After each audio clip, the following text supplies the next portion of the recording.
കരങ്ങളിൽ നിന്ന് പുറപ്പെടുന്ന രക്തമില്ലേ, ആ രക്തം ഇങ്ങനെ ധാരധാരിയായി ഒഴുകുമ്പോൾ അതാണ് അവൻ ഉലകം കാത്തിരുന്ന, അതാണ് പ്രപഞ്ചം കാത്തിരുന്ന, അതാണ് സകലവരും കാത്തിരുന്ന വീണ്ടെടുപ്പിന്റെ മുതലാളിയുടെ മുതൽ വെളിപ്പെടുത്തൽ.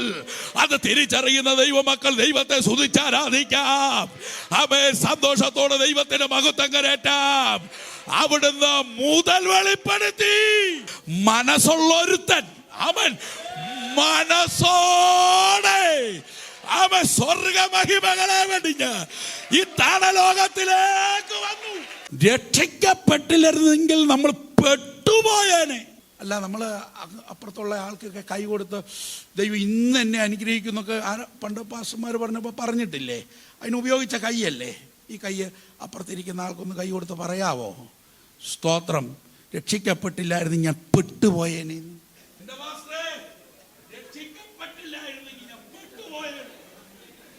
എവിടെ പെട്ടുപോയാലേ? വെളിപ്പാട് 20 അവസാനത്തിൽ കാണുന്ന ഗന്ധകം കത്തുന്ന കത്തുന്ന കത്തുന്ന തീ പൊയ്കക്കകത്ത് ഞാൻ പെട്ടുപോയാലേ.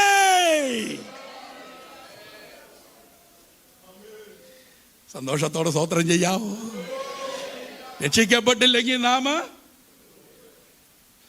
അപ്പൊ രക്ഷിക്കപ്പെടാതെ ഇതിനകത്ത് വന്നവരൊക്കെ ചിലപ്പോ അതും അതും വാട്സപ്പിലും ഫേസ്ബുക്കിലൊക്കെ എന്തെങ്കിലുമൊക്കെ കേൾക്കുമ്പോൾ പറയും ഇതിനകത്ത് വന്ന് ഞാൻ പെട്ടുപോയെന്ന്. അങ്ങനെ പെട്ടുപോയ ധാരാളം പേര് നമ്മുടെ ഗോളത്തിലുണ്ട്.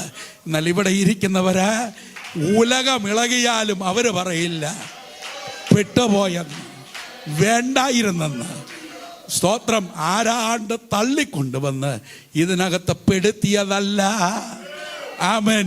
അവിടുത്തെ ഓമനകുമാരൻ ജീവൻ നൽകി മുൻനിർണയത്തിന്റെ ഭാഗമായി എന്നെ തിരഞ്ഞെടുത്തതാണ്. BC 1000 ജീവിച്ചിരുന്ന ദാവീദിന്റെ തൂലിക തുമ്പിൽ നിന്ന് ജന്മം കൊണ്ട സങ്കീർത്തനങ്ങൾ 3-4 വാക്യങ്ങൾ ഇവിടെ വായിക്കുകയും കേൾക്കുകയും നാം ചെയ്തിരിക്കുന്നു. 4-ാമത്തെ വാക്യത്തിൽ നിന്ന് ധ്യാനത്തിന് ആധാരമായ വിഷയം നാം എടുക്കുന്നു. അവൻ നിന്റെ ജീവനെ നാശത്തിൽ നിന്ന് വീണ്ടെടുക്കുന്നു. ജീവനെ നാശത്തിൽ നിന്ന് വീണ്ടെടുക്കുന്നു. ഇന്ന് പ്രഭാതത്തിൽ നാം പാടി ദൈവത്തെ മഹത്വപ്പെടുത്തി. ആദ്യത്തെ ഈരടി ചേറ്റിലല്ലയോ ഞാൻ കിടന്നത്. സ്തോത്രം. അവിടെ നിന്ന് നീ കിടന്നത്, അവിടെ നിന്ന് കർത്താവ് നമ്മെ വീണ്ടെടുത്തു. ഒന്ന് സ്തോത്രം ചെയ്യാം. എന്നിട്ട് ഭക്തനോട് ചേർന്ന് നാം വീണ്ടും പാടി. സ്തോത്രം. വീണ്ടെടുക്കപ്പെട്ട നാം എന്ത് ചെയ്യണം? ഉണർന്നുകൊള്ളുക. എന്തുകൊണ്ട് നാം ഉണരണം? ചേറ്റിൽ നിന്ന് കർത്താവ് നമ്മെ വീണ്ടെടുത്തു. വായിച്ച സങ്കീർത്തനത്തിൽ ജീവനെ വീണ്ടെടുക്കുന്നു. കഴിഞ്ഞ ചില ആഴ്ചകളായി നാം ഒരു വിഷയം ധ്യാനിക്കുന്നു. ക്രൂശിക്കപ്പെട്ട ക്രിസ്തു എന്ന പ്രമേയത്തിന്റെ കീഴിൽ 3-ാം ഭാഗത്തിൽ ക്രൂശിന്റെ വചനം ക്രിസ്ത്യാനിയുടെ പ്രശംസയായി തീരാനുള്ള 9 കാര്യങ്ങൾ കഴിഞ്ഞ ആഴ്ചകളിൽ നാം ശ്രദ്ധയോടെ 1, 2, 3, 4 ക്രമത്തിൽ ധ്യാനിച്ചു. 1, എൻ്റെ നീതിയും കരുണയും തമ്മിൽ ചുംബിച്ച വേദിയാണ് കാൽവറി ക്രൂശ്. 2, എൻ്റെ സാക്ഷാൽ വേദനകളെയും രോഗങ്ങളെയും വേദനകളെയും വഹിച്ച ചുമന്ന് നീക്കിയ ഇടമാണ് കാൽവറി ക്രൂശ്. 3, എനിക്ക് പുത്രത്വം നൽകിയ സ്ഥലമാണ് കാൽവറി ക്രൂശ്. 4, എനിക്ക് നിത്യജീവന് വേണ്ടിയുള്ള പ്രവൃത്തി വെളിപ്പെടുത്തിയ സ്ഥലമാണ് കാൽവറി ക്രൂശ്. 5, എൻ്റെ സമ്പൂർണ്ണ രക്ഷയ്ക്ക് വേണ്ടിയുള്ള രക്ഷണ ക്രിയ വെളിപ്പെടുത്തിയ സ്ഥലമാണ് കാൽവറി ക്രൂശ്. 6, എന്നെ ജയാളിയാക്കി തീർക്കേണ്ടതിന് കാൽവറി ക്രൂശിലാണ് യേശു ജയോത്സവം കൊണ്ടാടിയത്.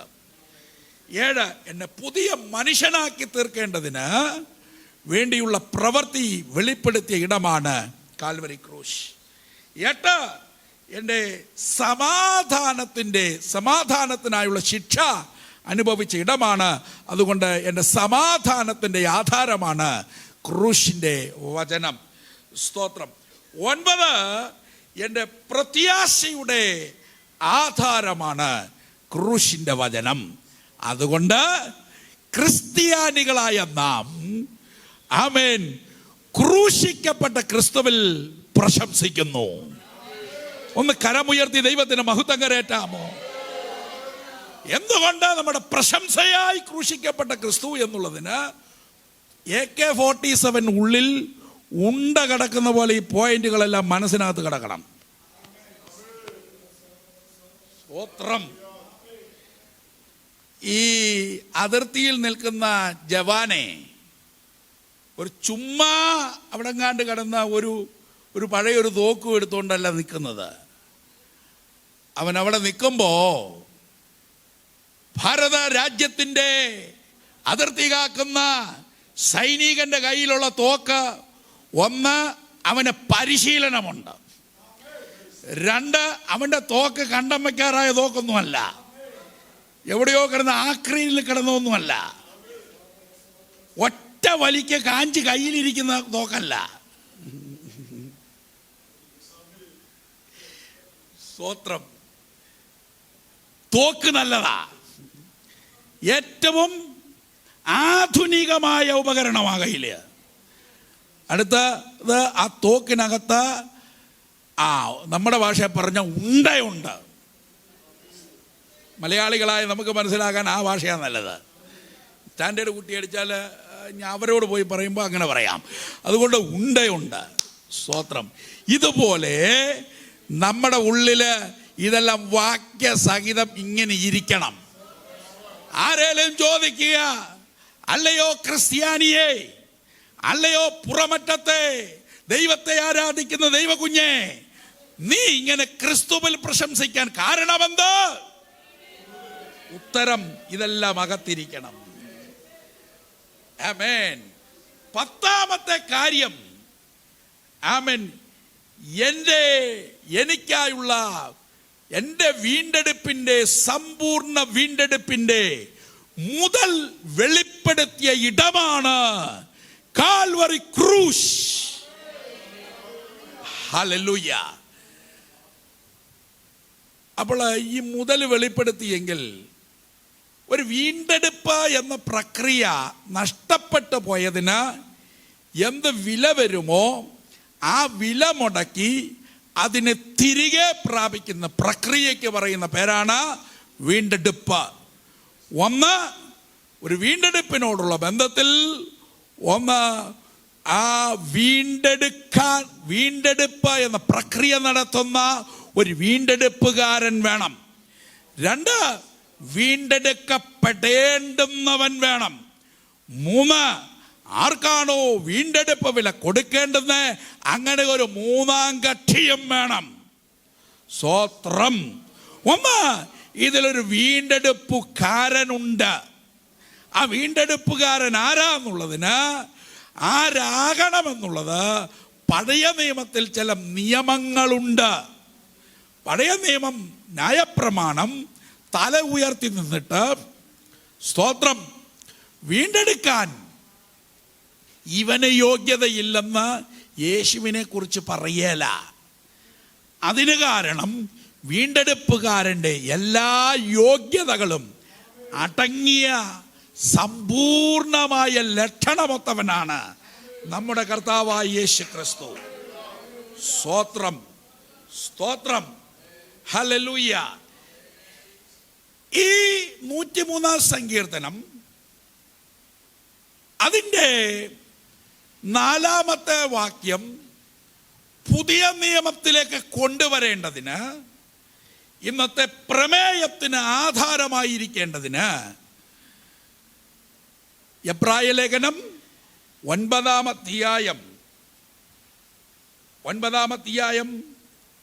അതിൻ്റെ 11 മുതൽ 15 വരെയുള്ള വാക്യങ്ങൾ ഒരാൾ വായിച്ചാലും.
വായിച്ചു കേൾക്കപ്പെട്ടതായ വാക്യത്തിൽ നിന്ന് ഒരു പ്രത്യേക വാചകം എടുക്കുന്നു.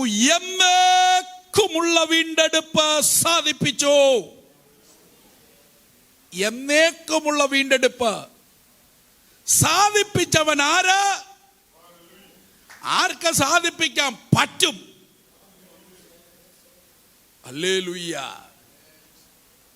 ആ സാധിപ്പിക്കേണ്ടെന്നവൻ ആര് എന്നുള്ളതിന് ഉത്തരം 3 വിധ യോഗ്യത വീണ്ടെടുക്കപ്പെടുന്നവൻ വീണ്ടെടുപ്പുകാരനുണ്ടായിരിക്കണം. ഒന്ന്, ലേവ്യ പുസ്തകം 25:25 പ്രകാരം, അത് ഞാൻ അങ്ങ് പറഞ്ഞു പോകാം, ഏറ്റവും അടുത്ത ചാർച്ചക്കാരനായിരിക്കണം. 2, ലേവ്യ പുസ്തകം 25 തന്നെ വ്യവസ്ഥയ്ക്ക് അടിസ്ഥാനമാക്കി നടന്ന കാര്യം രൂത്തിന്റെ പുസ്തകം 4-ാം അധ്യായം 3-ാം വാക്യത്തിന്റെ അടിസ്ഥാനത്തിൽ മുതലുള്ളവനായിരിക്കണം. സ്തോത്രം. അടുത്തത് രൂത്തിന്റെ പുസ്തകം 4:4 ലേവ്യ 25 അടിസ്ഥാനത്തിൽ ബോവസ് മനസ്സുള്ളവനായിരിക്കണം. സ്തോത്രം. 3 കാര്യങ്ങൾ. 1, വീണ്ടെടുക്കാൻ മുതലുള്ളവൻ. 2, വീണ്ടെടുക്കാൻ മനസ്സുള്ളവൻ. വീണ്ടെടുക്കാൻ ചാർച്ചക്കാരൻ. ഹല്ലേലൂയ. 1, വീണ്ടെടുക്കാൻ മുതലുള്ളവനായി സകലത്തെയും പടച്ച സകലത്തിനും കാരണഭൂതനായ ആമൻ സകലത്തിന്റെയും മുതലാളിയായവൻ ഹല്ലേലൂയ ഉലകത്തിലേക്ക് വന്നിട്ട് ആമേൻ ആ മുതലാളിക്ക് ഏറ്റവും കൂടുതൽ വിലയേറിയത് ഏതെന്ന് ചോദിച്ചാൽ ആമേൻ മുതൽ മെറ്റീരിയലായ മുതലൊന്നുമല്ല, തൻ്റെ സ്വന്തം ജീവനാണ്. ആ ജീവൻ നൽകി വീണ്ടെടുത്തു.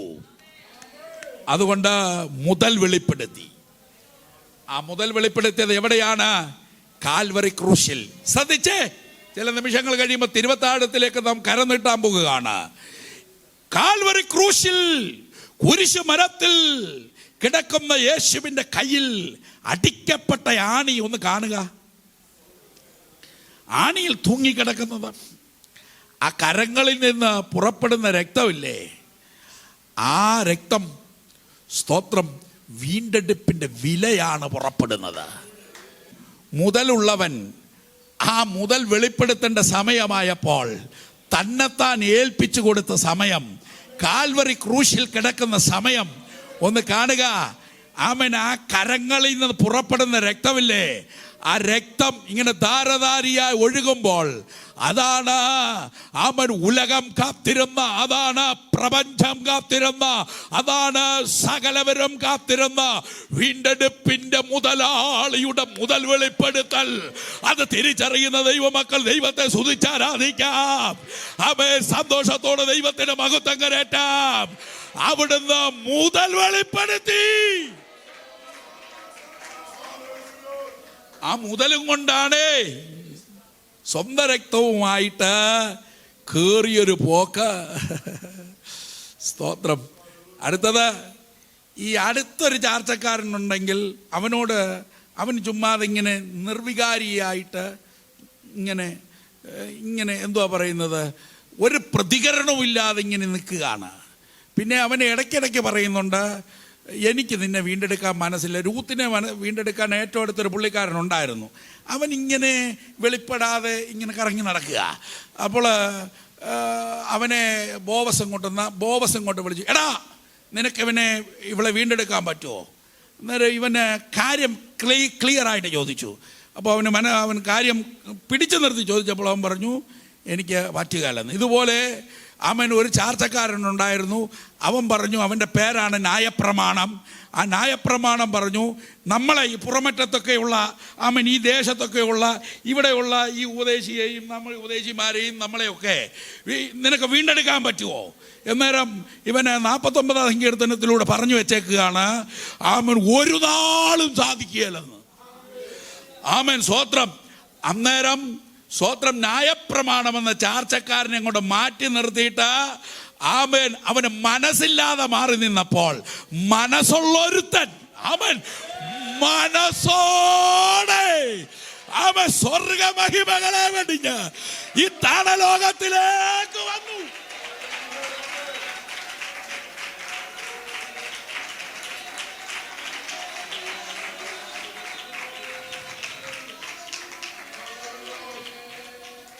എനിക്ക് പാട്ട് പാടാൻ വലിയ കഴിവില്ല, നിങ്ങൾക്ക് അറിയുമെങ്കിൽ ഒന്ന് പാടാമോ?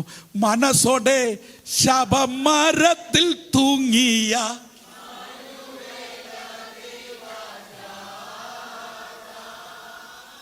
മനസ്സോടെ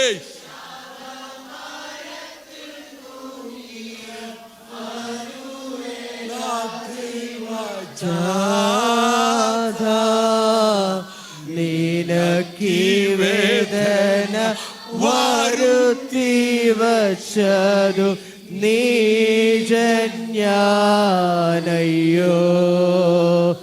നിനക്കീ വേദന വരുത്തി വച്ചതി നീജന്യാനയ്യോ. ഒരിക്കൽ കൂടെ മനസ്സോടെ ശാപമരത്തിൽ തൂങ്ങിയ മനുവേല ദൈവജാത മനസ്സോടെ ശാപമരത്തിൽ തൂങ്ങിയ മനുവേല ദൈവജാത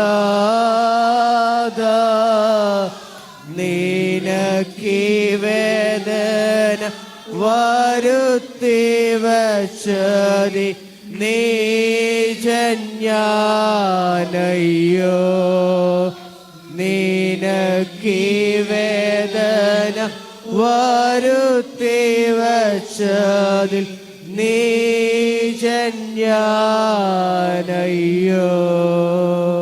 മധുരയുടെ മധുരഗായകന്റെ മധുരഗീതത്തോട് ചേർത്തി, അതും കൂടെ ഈ പോയിന്റിനോട് ചേർത്തിയപ്പോൾ ഇതിനൊരു ഇരട്ടി മധുരം കിട്ടി. ഇവിടുത്തെ നമ്മുടെ വിഷയം ഒന്ന് മനസ്സോടെ, മനസ്സ് കാണിച്ചു. സ്തോത്രം. എന്നിട്ട് റോമാലേഖനം 8-ാം അധ്യായത്തിൽ ആ മനസ്സങ്ങോട്ട് വെളിപ്പെടുത്തി. ന്യായപ്രമാണത്തിന് കഴിയാഞ്ഞതിനെ സാധിപ്പാൻ സന്തോഷത്തോടെ സ്തോത്രം ചെയ്യാമോ? സാധിപ്പിച്ചത് കൊണ്ടാണ് നമ്മൾ ഇന്നിവിടെ ഇരിക്കുന്നത്. സാധിപ്പിച്ചത് കൊണ്ടാണ് ഇന്ന് ഞാനിവിടെ ഇരിക്കുന്നത്. എത്ര പേർക്കത് തിരിച്ചറിയാൻ പറ്റും?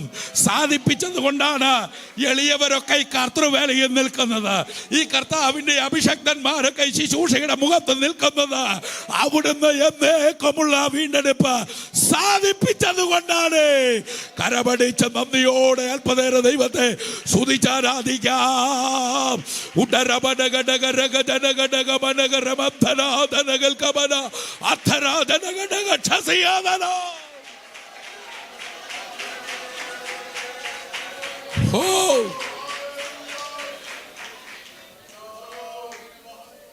നമ്മളെ രക്ഷിക്കാൻ മനസ്സില്ലെന്നൊക്കെ പറഞ്ഞ ഒരാളെ നമുക്ക് കാണുമ്പോൾ അത്ര ഇഷ്ടമാണോ? അവനൊന്ന് മാറി നിൽക്കട്ടെ. സ്തോത്രം. ആ പ്രമാണം മാറി നിൽക്കുമ്പോൾ മാറ്റി നിർത്തി യേശു കർത്താവ് ക്രൂശിലൂടെ സാധിപ്പിച്ചെടുത്ത സംഘമാണിവര്. ആരാ? നമ്മള്. ആമേൻ. സന്തോഷത്തോടെ സ്തോത്രം ചെയ്യാം. ഹല്ലേലൂയ. ഇനി അപ്പോൾ മനസ്സുള്ളവൻ, മുതലുള്ളവൻ, ചാർച്ചക്കാരൻ. ആമേൻ. ഈ 3 യോഗ്യതകളുടെയും സമ്പൂർണമായ ഗുണലക്ഷണങ്ങൾ ഒത്തുകിടക്കും ലക്ഷണപുരുഷൻ.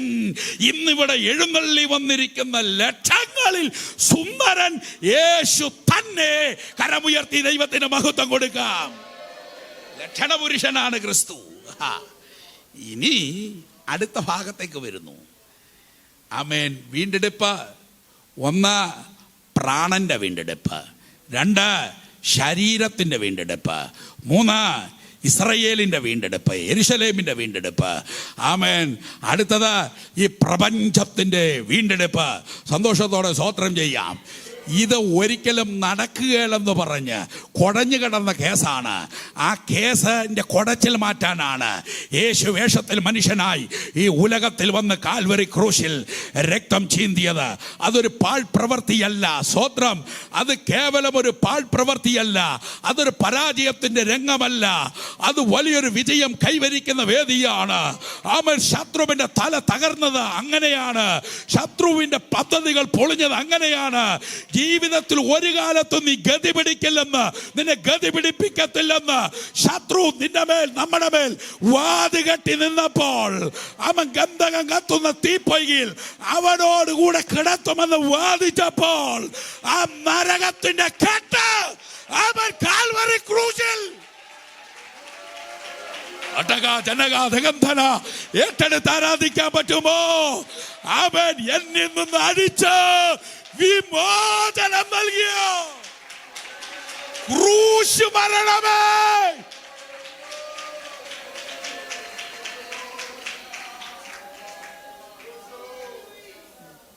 അതുകൊണ്ടാ പൗലോസ് പറഞ്ഞത് വിശ്വസിക്കുന്ന നമുക്കോ.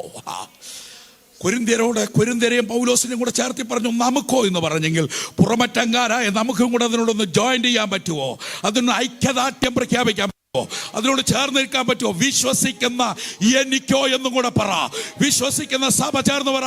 വിശ്വസിക്കുന്ന നമുക്കോ ക്രൂശിന്റെ വചനം, വിശ്വസിക്കുന്ന നമുക്കോ ദൈവശക്തിയാണ്.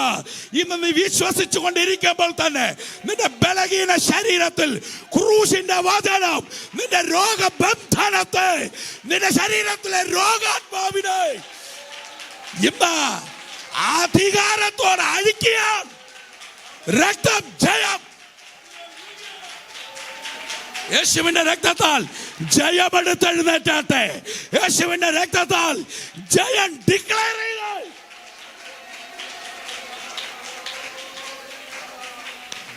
വൈദ്യശാസ്ത്രത്തിന് മുമ്പിൽ മറഞ്ഞു നിൽക്കുന്ന, നിന്നെ അസ്വസ്ഥപ്പെടുത്തുന്ന രോഗാത്മാവിന്റെ മേൽ യേശുവിന്റെ രക്തത്താൽ ജയം ഡിക്ലെയർ ചെയ്താട്ട്. യേശുവിന്റെ നാമത്തിൽ, രക്തത്തിന്റെ ശക്തിയാൽ, അവൻ ക്രൂശിന്റെ വചനത്തിന്റെ അധികാരത്തിൽ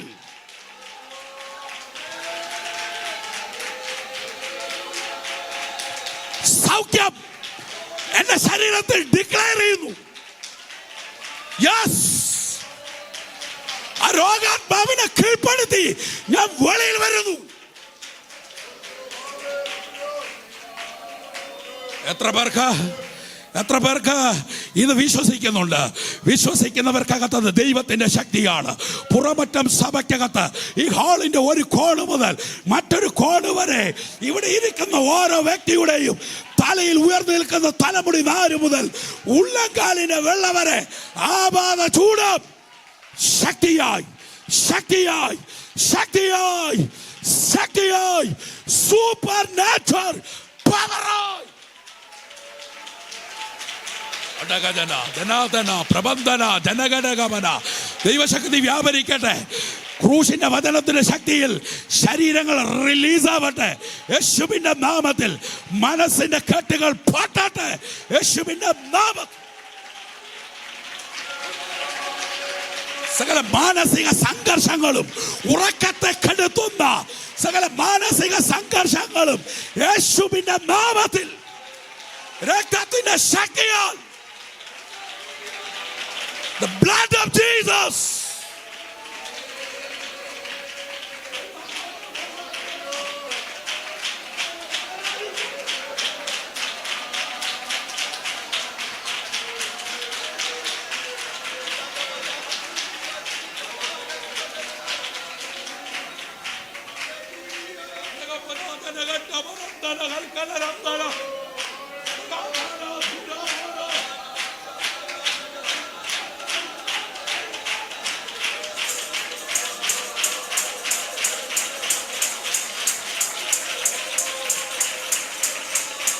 ദൈവശക്തി നരമ്പുകളെ തൊടുന്നു, ദൈവശക്തി അസ്ഥിയെ തൊടുന്നു, ദൈവശക്തി പേശികളെ തൊടുന്നു, ദൈവശക്തി ആന്തരിക അവയവങ്ങളെ തൊടുന്നു.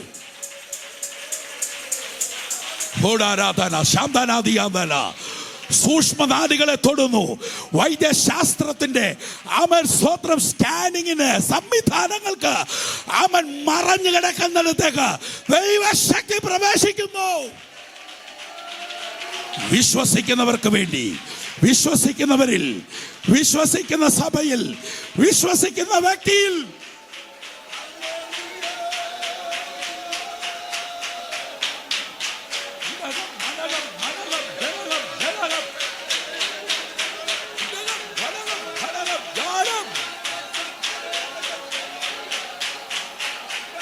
ഈ വചനം സഭയ്ക്കകത്ത് പ്രവർത്തിയാകട്ടെ, പ്രവർത്തിയാകട്ടെ, പ്രവർത്തിയാകട്ടെ.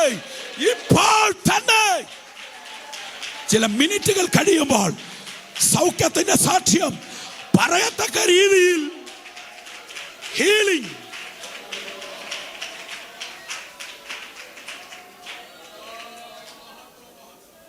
അപ്പോൾ ഈ ദൈവശക്തി ഞാൻ പ്രമേയത്തിൻ്റെ കവാടത്തിൽ ഒന്ന് ചവിട്ടിയിട്ടേ ഉള്ളൂ. ഞങ്ങളൊക്കെ എന്തോരം പ്രസംഗങ്ങൾ പൂർത്തിയാക്കാതെ നിർത്തിയിട്ടുണ്ട്. അതുകൊണ്ടും തന്നെ സ്തോത്രം, ഇതും അങ്ങ് നിർത്താൻ പോവുക. വാക്യങ്ങൾ ചടചടയെന്ന് എഴുതി കൊടുത്തതെല്ലാം പുറകിൽ ഇരിപ്പുണ്ട്. സ്തോത്രം. എന്നാൽ ഒന്ന് വാക്യം വേഗത്തിൽ പറഞ്ഞങ്ങ് നിർത്തിയേക്കാം. ആമേൻ. എടുക്കാമോ? എഫെസ്യ ലേഖനം നമ്മോടുള്ള ബന്ധത്തിൽ അതിൻ്റെ 1-ാം അധ്യായം 7-ാമത്തെ വാക്യത്തിൽ നിന്നും, കൊലോസ്യ ലേഖനം 1:14 നിന്നും, തീത്തോസ് 2:14 നിന്നും ഓരോ വാക്ക് മാത്രം ഇങ്ങെടുക്കുക. വായിച്ചോ. എഫെസ്യ ലേഖനം 1:7 വായിച്ചോ. വായിച്ചോ, വായിച്ചോ, വായിച്ചാൾ തന്നെ. അതിക്രമങ്ങളുടെ മോചനമെന്ന വീണ്ടെടുപ്പ്. എങ്ങനെ? അവൻ്റെ രക്തത്താൽ നമുക്ക്. അപ്പോൾ രക്തം ചീന്തിയത് എവിടെയാണ്? കാൽവറി ക്രൂശിൽ. അതിക്രമങ്ങളുടെ മോചനമെന്ന വീണ്ടെടുപ്പുണ്ട്. മണിക്കൂർ നിന്ന് പറയാനുള്ള വിഷയം വിശാലമായി കിടക്കുന്നു. അതിൻ്റെ ഉള്ളിൽ വിശാലമായിട്ട് തന്നെ കിടക്കുകയാണ്. വിശാലത എല്ലാവരുടെ ഹൃദയത്തിനകത്തും കർത്താവ് നൽകട്ടെ. ഇനി കൊലോസ്യ ലേഖനം 1:14. പാപമോചനമെന്ന വീണ്ടെടുപ്പ്. അടുത്തത് തീത്തോസ് 2:14.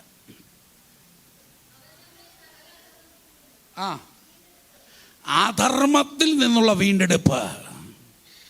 ഇനി പത്രോസ് എഴുതിയ 1-ാം ലേഖനം അതിന് 1:18 കൂടെ ഒന്ന് വായിച്ചോ.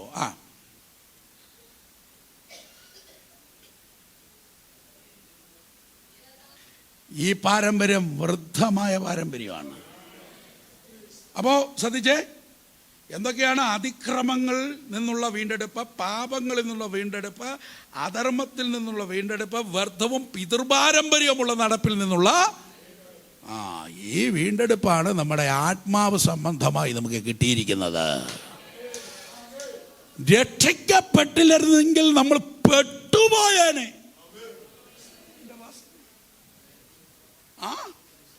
അല്ല, നമ്മൾ അപ്പുറത്തുള്ള ആൾക്കൊക്കെ കൈ കൊടുത്ത് ദൈവം ഇന്ന് എന്നെ അനുഗ്രഹിക്കുന്നൊക്കെ പണ്ട് പാസ്റ്റർമാർ പറഞ്ഞപ്പോൾ പറഞ്ഞിട്ടില്ലേ? അതിനുപയോഗിച്ച കൈയല്ലേ ഈ കൈ അപ്പുറത്തിരിക്കുന്ന ആൾക്കൊന്ന് കൈ കൊടുത്ത് പറയാവോ? സ്തോത്രം. രക്ഷിക്കപ്പെട്ടില്ലായിരുന്നു ഞാൻ പെട്ടുപോയേനെ. അയ്യോ, ഒരു ചൈതന്യമൊന്നുമില്ല. എൻ്റെ തൊട്ടടുത്ത് ഇപ്പം എം ജെ ശമുവേൽ പാസ്റ്റർ ഇരിപ്പുണ്ട്. ഞാൻ കൈ കൊടുത്ത് പറയാൻ പോവാ, എൻ്റെ പാസ്റ്ററേ, രക്ഷിക്കപ്പെട്ടില്ലായിരുന്നെങ്കിൽ ഞാൻ പെട്ടുപോയേനെ. എവിടെ പെട്ടുപോയാലേ? വെളിപ്പാട് 20 അവസാനത്തിൽ കാണുന്ന ഗന്ധകം കത്തുന്ന കത്തുന്ന കത്തുന്ന തീ പൊയ്കക്കകത്ത് ഞാൻ പെട്ടുപോയേനെ.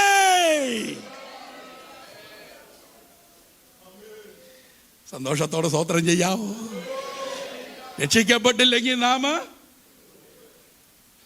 അപ്പൊ രക്ഷിക്കപ്പെടാതെ ഇതിനകത്ത് വന്നവരൊക്കെ ചിലപ്പോ അതും അതും വാട്സപ്പിലും ഫേസ്ബുക്കിലൊക്കെ എന്തെങ്കിലുമൊക്കെ കേൾക്കുമ്പോൾ പറയും ഇതിനകത്ത് വന്ന് ഞാൻ പെട്ടുപോയെന്ന്. അങ്ങനെ പെട്ടുപോയ ധാരാളം പേര് നമ്മുടെ ഗോളത്തിലുണ്ട്. എന്നാൽ ഇവിടെ ഇരിക്കുന്നവര് ഉലകമിളകിയാലും അവര് പറയില്ല പെട്ടുപോയെന്ന്, വേണ്ടായിരുന്നെന്ന്. സ്തോത്രം. ആരാണ്ട് തള്ളിക്കൊണ്ടുവന്ന് ഇതിനകത്ത് പെടുത്തിയതല്ല. ആമേൻ. അവിടുത്തെ ഓമനക്കുമാരൻ ജീവൻ നൽകി മുൻനിർണയത്തിന്റെ ഭാഗമായി എന്നെ തിരഞ്ഞെടുത്തതാണ്. സന്തോഷത്തോടെ ദൈവത്തെ ആരാധിക്കാൻ പറ്റുന്നവരെല്ലാം ഒന്ന് ഏൽപ്പിച്ചു കൊടുത്ത് ദൈവത്തെ ഒന്ന് സ്തുതിച്ച് ആരാധിക്കാം.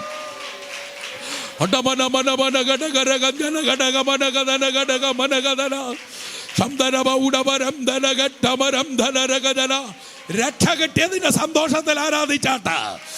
ഓ അന്തൽ ഘടകമന ധനഘടകസിയാതല അന്തൽ ഘടകസി നരകം നമ്മുടെ തലയ്ക്ക് മീതെ ഒഴിഞ്ഞു പോയതിന്റെ ആനന്ദം ഇവിടെ ഉള്ള ദൈവമക്കളിൽ ഉണ്ടാകട്ടെ.